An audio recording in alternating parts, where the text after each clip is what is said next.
Bismillahirrahmanirrahim. Assalamualaikum warahmatullahi wabarakatuh. Perkenalkan, nama saya Ziyadatun Khurnisa dengan NIM 1906061 akan menjelaskan mengenai rangkaian sekuensial latch dan set reset flip-flop. Langsung saja, yang pertama yaitu adalah rangkaian logika sekuensial. Ini merupakan contoh rangkaiannya, di mana terdapat inputan atau sebuah masukan dalam rangkaian logika kombinasi, bisa gerbang NOR, bisa gerbang NAND, akan menghasilkan keluaran atau outputan, di mana dalam rangkaian logika kombinasi ini akan disimpan dengan yang namanya elemen penyimpan yang akan mempengaruhi kondisi saat ini atau present state-nya maupun kondisi selanjutnya yaitu next state-nya. Untuk pengertiannya, rangkaian logika konsekuensial merupakan rangkaian yang memiliki keluaran yang bergantung tidak hanya pada sumber masukan, tetapi juga pada masukan sekuen yang sebelumnya. Jadi si outputnya ini tidak bergantung pada masukannya saja atau inputannya saja, tetapi juga bisa bergantung pada hasil outputan sebelumnya. Jadi dapat berubah-ubah terhadap waktu. Nah, merupakan juga sebuah rangkaian yang menyimpan state biner sepanjang masih terdapat power pada rangkaian sampai terjadi perubahan pada sinyal inputnya. Merupakan juga suatu rangkaian digital yang mempunyai dua buah outputan yang satu sama lain itu memiliki keadaan output yang berbeda atau saling berkebalikan atau berlawanan. Selanjutnya itu adalah latch. Latch ini merupakan peranti Dwi mantap yang merupakan rangkaian yang memiliki dua keadaan, diberi keadaan 0 dan diberi keadaan 1. Nah, rangkaian latch ini dapat menyimpan satu bit biner dari informasi karena sifatnya tadi yang Dwi mantap. Lalu ada set reset latch, merupakan elemen penyimpan satu bit biner terdiri dari 0 atau 1 yang dibuat atau yang dirangkai menggunakan dua gerbang NOR dan dua gerbang NAND. Yang pertama yaitu adalah set reset latch dengan dua gerbang NOR. Ini merupakan contoh rangkaiannya. Di sini ada S yang merupakan set, yaitu kondisi masukan atau inputan yang akan menghasilkan atau mengeluarkan outputan disebut dengan key bernilai positif. Lalu ada reset. Reset ini juga sama, merupakan kondisi atau inputan yang akan mempengaruhi nilai, yang akan mempengaruhi outputannya. Q dinamakan Q aksen, sehingga bernilai negatif. Nah, untuk mengetahui tabel kebenaran dari set reset latch dengan dua gerbang NOR ini mengacu pada tabel kebenaran NOR, di mana tabel kebenaran NOR ini apabila inputannya salah satunya itu diberikan angka 1, maka akan menghasilkan nilai output 0. Nah, ini merupakan tabel kebenaran latch-nya dari rangkaian ini, yang akan menghasilkan 4 kondisi, di mana kondisinya itu adalah memori, reset, set, dan ilegal. Yang pertama itu adalah kondisi memori. Kondisi memori ini merupakan kondisi di mana saat set resetnya itu diberi inputan 0 dan 0, akan menghasilkan nilai atau outputan Q dan Q aksennya itu Q dan Q aksen juga. Ini namanya kondisinya adalah kondisi memori. Karena kondisi memori ini hasil outputannya ini akan memanggil hasil dari output sebelumnya, atau bisa juga hasil outputannya ini akan mempertahankan nilai dari set dan resetnya. Nah, yang kedua adalah kondisi reset. Kondisi reset ini merupakan kondisi di mana diberikan inputan set dan resetnya 0 dan 1, maka akan menghasilkan Q yang bernilai 0 dan Q aksennya bernilai 1. Lalu yang ketiga adalah set. Kondisi set ini merupakan kondisi di mana inputannya diberikan 1 dan 0, untuk set resetnya akan menghasilkan Q bernilai 1 dan Q aksennya bernilai 0. Nah, kondisi yang terakhir yaitu kondisi ilegal. Ilegal ini merupakan kondisi terlarang karena hasil dari outputnya ini sama, yaitu Q dan Q aksennya itu bernilai sama, 0 dan 0, dan ini melanggar prinsip latch itu, yang dimana hasil Q dan Q aksennya itu harus saling berkebalikan atau berbeda satu sama lainnya. Selanjutnya yaitu adalah set reset latch dengan dua gerbang NAND. Ini merupakan rangkaiannya sama seperti sebelumnya. Set di sini merupakan kondisi inputan atau masukan yang akan menghasilkan Q bernilai positif, dan resetnya ini merupakan kondisi juga inputan atau masukan yang akan menghasilkan Q aksen bernilai negatif. Nah, mengacu pada tabel kebenaran NaN. Nah, apabila salah satu inputannya ini bernilai 0, maka akan menghasilkan outputnya bernilai 1.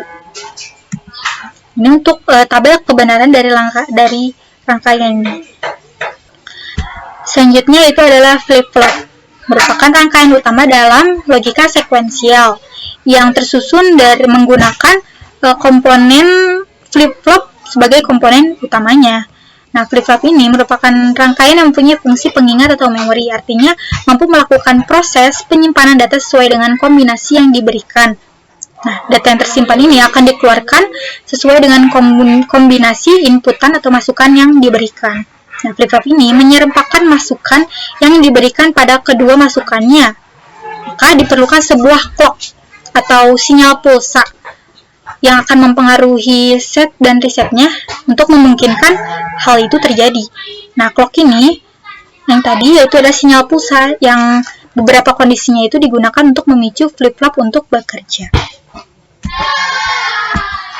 Selanjutnya itu adalah set reset flip-flop. Nah, set reset flip-flop ini terbuat dari atau terangkai dari 2 gerbang NaN dan atau 2 gerbang NOR. Nah, set reset flip-flop yaitu rangkaian flip-flop yang mempunyai 2 inputan set dan reset dan juga 2 outputan Q dan Q accept. Nah, ada juga yang namanya set reset clock flip-flop, yaitu dirangkai dari set reset flip-flop. Nah, ini set reset flip-flop ini ditambah 2 gerbang NaN. Lalu ada tambahan untuk masukan pemicu yang disebut sinyal clock ini. Ini namanya sinyal clock. Ini akan mempengaruhi keadaan set dan resetnya. Nah, ini untuk tabel kebenarannya dari kondisi rangkaian ini. Nah, apabila diberikan clocknya itu logika 1, maka hasil outputnya atau keluarannya ini tidak akan berpengaruh atau hanya akan memanggil outputan sebelumnya, meskipun set dan resetnya itu diberi inputan yang berbeda-beda, karena clock di sini tuh low atau diberikan logika 0. Berbeda jika yang diberikannya itu logika 1, maka ini akan dipertimbangkan lagi atau hasil outputnya ini akan berbeda-beda hasil dan juga kondisinya. Selanjutnya itu adalah studi kasus. Ini merupakan contoh rangkaiannya yang menggunakan clock.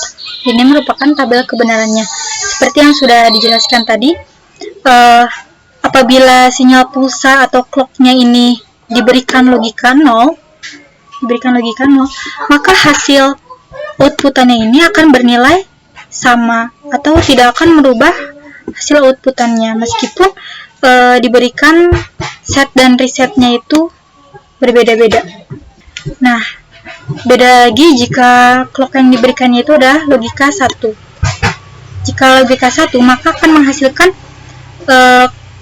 kondisi atau outputnya ini berbeda-beda. Nah, saya akan ambil contoh yang reset. Saya akan mengambil contoh yang ini, yang reset. Jika diberikan logika clocknya itu logika 1 dan setnya itu 0, lalu resetnya 1, si clock ini akan naik di sini 1 dan clocknya turun 1. Untuk menghasilkan outputan dilihat dari hasil dari logika 0 dan logika 1 ini pada gerbang NaN. Nah, jika dinankan itu, dia otomatis 0 dan 1 ini akan menghasilkan angka 1. Nah, dan ini resetnya itu 1 dan 1, maka akan menghasilkan outputan 0. Nah, 1 dan 0. Jika dinankan, maka akan menghasilkan 1. Nah, 1 turun ke sini, 1 dan 0 akan menghasilkan 0. Nah, 0 ini naik. Nah, jadi dari clock yang diberikan 1 dan set resetnya 0 dan 1 akan menghasilkan Qn plus 1-nya, atau keadaan terakhirnya itu, keadaan Q terakhirnya itu adalah 1 dan keadaan Q aksen terakhirnya itu adalah 0. Dia memenuhi syarat flip-flop, yaitu berkebalikan. Nah, di sini dituliskan hanya Q-nya saja. Q-nya saja di sini dituliskan, namun dia dalam kondisi reset, di mana hasil dari Q itu adalah 0. Mungkin cukup sekian dari saya. Mohon maaf apabila banyak kesalahan. Wabillahi taufiq wal hidayah. Wassalamualaikum warahmatullahi wabarakatuh.